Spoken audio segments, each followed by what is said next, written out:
A hero who conquered death, a demon king who adopted a baby, and a world that could be saved or destroyed by a single child. This isn't your typical fantasy tale. It's brutal, dark, and unpredictable. Welcome to the twisted saga of he was raised by the Demon King to become the strongest warrior. Alicia started as a bright-eyed village girl in the continent of Edthea, full of life, dreams, and a curiosity that never quit. Her father would often tell her stories about the wider world beyond their borders. Stories of demon kings, forbidden lands, and the day a hero among heroes would rise to change everything. Inspired, Alicia trained, she fought, she climbed the ranks until she stood as one of the 13 chosen heroes, champions armed with mystical weapons forged by the Haydn royal family. Each of them was powerful. United, they were unstoppable, or so they thought. Their mission? To face the Southern Demon King, Clev, a being so strong, even the mountains trembled at his presence. But the moment they stepped into his territory, it became clear they were nothing but insects. Their strongest, Stefan, was annihilated in a blink. The rest followed. Magic, weapons, training. None of it mattered. Alicia fought to the bitter end, only to be struck down like the rest. When Alicia opened her eyes again, it wasn't because fate had spared her. It was because the enemy willed it. Her body felt numb. Her memories were fractured. But as she looked down and saw her once destroyed leg perfectly intact, a horrifying realization hit her like a thunderclap. She was dead, or rather, something worse. That's when she saw him. Clev, the very demon king who slaughtered her team without a second thought. But instead of delivering a finishing blow, he stood calmly, holding a human baby in his monstrous arms. What followed was even more surreal. He didn't want to kill her. No, that would have been mercy. He resurrected her using his own dark mana, bound her body and soul to his will, and assigned her a role that mocked everything she stood for. He wanted her to help raise the child. Alicia, once a celebrated warrior of light, was now a thrall to the darkness, turned into an undead maid for the Demon King's mysterious new son. Her pride rebelled. Her instincts screamed. But Clev had made it very clear, you don't get to die until I say so. But before all that, Clev had a message to deliver, not in words, in blood. Enraged by the invasion of his land, Clev set out alone toward Hydrat, the capital city of the Haydn Kingdom, the so-called heart of human power. The moment he arrived, chaos erupted. The guards on the walls fled in panic. Bells rang. Warriors scrambled to form lines, but it didn't matter. Clev didn't need to fight, he simply walked, and the city fell around him. Buildings cracked. Earth trembled. The royal guards unleashed their deadliest weapons, forged from the rare aeronite metal, glowing red with magic. And for the first time, Clev flinched. Not from fear, but curiosity. It was these weapons, Alicia later explained, that scratched his horn during their battle. And now, seeing them again, he realized maybe humans aren't completely helpless. But curiosity turned to wrath. He crushed the weapons, he stormed the palace, and in a single moment of confrontation, he ripped the king's head from his body with his tail. Not just as punishment, but as judgment. And then, amid the rubble, came a sound that shattered his focus. A baby's cry. Clev followed the sound through the carnage and found a woman, her body crushed under falling stone, barely clinging to life. She wasn't praying, she wasn't begging for herself. She looked at him, not with fear, but desperation. Please, save the child. Clev was stunned. In his 1,000 years of existence, no one had ever spoken to him that way. He expected curses, he expected fear, he did not expect compassion. He told her coldly, I plan to destroy humanity. But the woman didn't flinch.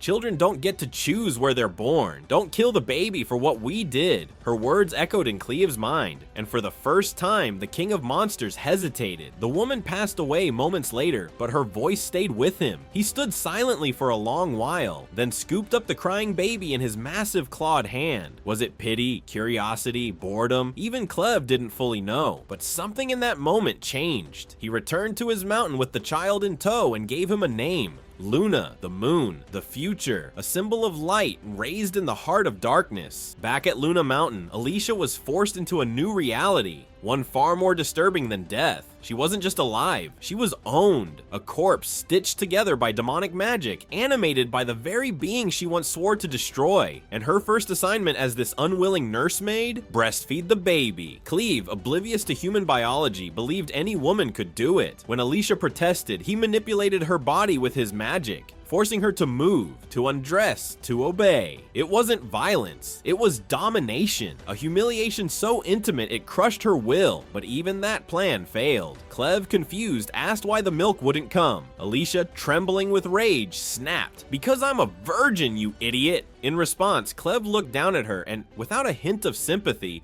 called her useless. It was in that moment Alicia realized she had become his tool, a toy, a slave, yet something inside her still burned, and a defiant ember refusing to die. She demanded death. Clev denied her. He told her bluntly, "You live because I will it, and you'll only die when I'm done with you." Her body was his, her will was gone, but her soul, that was still hers, and she'd protect that baby with it, even if it meant defying the Demon King himself. Disguised as a human, Clev set foot into mortal lands for the first time in 1,000 years. Beside him walked Alicia, still undead, and in his arms, the key to humanity's survival or destruction, baby Luna. But their journey was cut short, not by a royal army, not by some great warrior, but by something far worse. Humans at their worst. A group of filthy slavers, known only as the Ravens, ambushed them. They moved quickly, knocking Alicia unconscious, taking Luna from Clev's arms, and chaining them both like cattle. Clev allowed it. Why? Because he wanted to observe, to witness the depravity of mankind from the inside. What better way to judge humanity than to see its ugliest corners, where laws break, kindness dies, and power rules. So the Demon King played along, pretending to be weak, even taking a blow that would have killed a normal man, just to see how far humans would sink. He wasn't disappointed. They were taken to a hidden mine,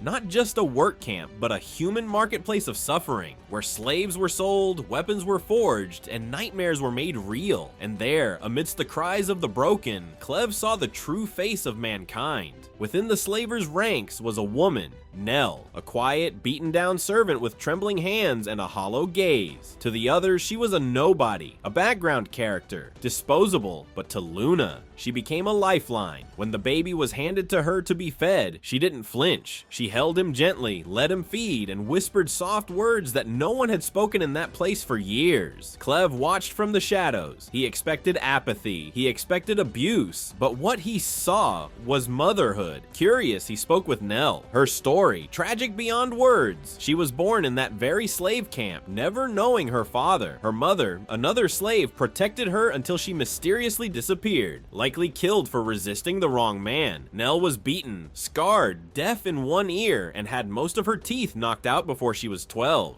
And yet, she stayed, not because she had no choice, but because she chose to be there for the other children who needed her. She had given birth, she had lost babies, she had endured more pain than most could survive, and yet, she still loved. Clev, the king of monsters, felt something he hadn't in centuries: respect. He offered her freedom, a place by his side, a chance to raise Luna as his wet nurse. But Nell declined. She said she had to stay, not for herself, but for the forgotten children, the ones still crying in the dark. And with that, Clev realized perhaps not all humans were insects, some were something more. Back at the campsite, Alicia was bathing Luna when she noticed something strange on his cloth. A symbol she instantly recognized, the crest of the Haydn royal family. Her blood turned cold. This baby wasn't just any child, he was royalty, the heir to the only bloodline capable of forging aeronite weapons, the same weapons humanity relied on to survive, the very tools that scratched Clev's horn in battle. She spun toward him in shock. "What did you do? Did you kidnap him?" Clev calmly replied that the baby had been entrusted to him by a dying woman during his attack on the capital. Alicia panicked. If anyone found out, armies would come, wars would reignite, the baby would become a target, or worse, a puppet for power-hungry kings. But she said too much. When she explained that only Haydn royalty could create the powerful weapons, Clev's eyes narrowed. Now he understood Luna's value, and that's when he made his decision. He would raise Luna not just as a son, but as the puppet king of Haydn. The public would see a child king. Behind him, a god in disguise. Alicia cursed herself. In trying to protect the baby, baby, she had given Clev the perfect weapon.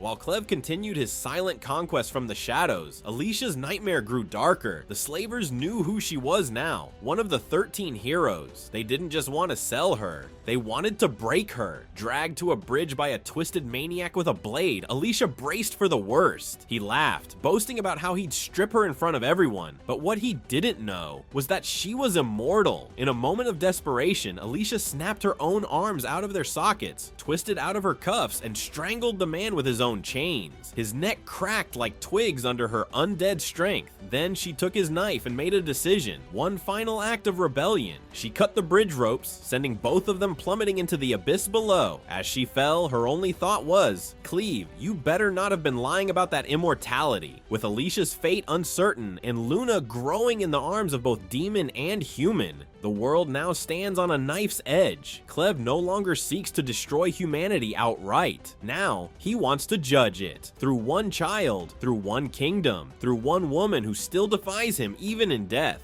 But if Luna falls into the wrong hands, if Alicia fails, if humanity shows even a glimpse of the cruelty Clev expects to see, then judgment will come, and it will be absolute. A hero who died, now undead, a demon king raising a child to judge the world, and a baby with royal blood who might just decide the fate of an entire continent. He was raised by the demon king to become the strongest warrior. And trust me, this story is only getting started. Don't forget to like, subscribe, and hit the bell so you don't miss out on any future videos. Until next time, stay curious and stay dangerous.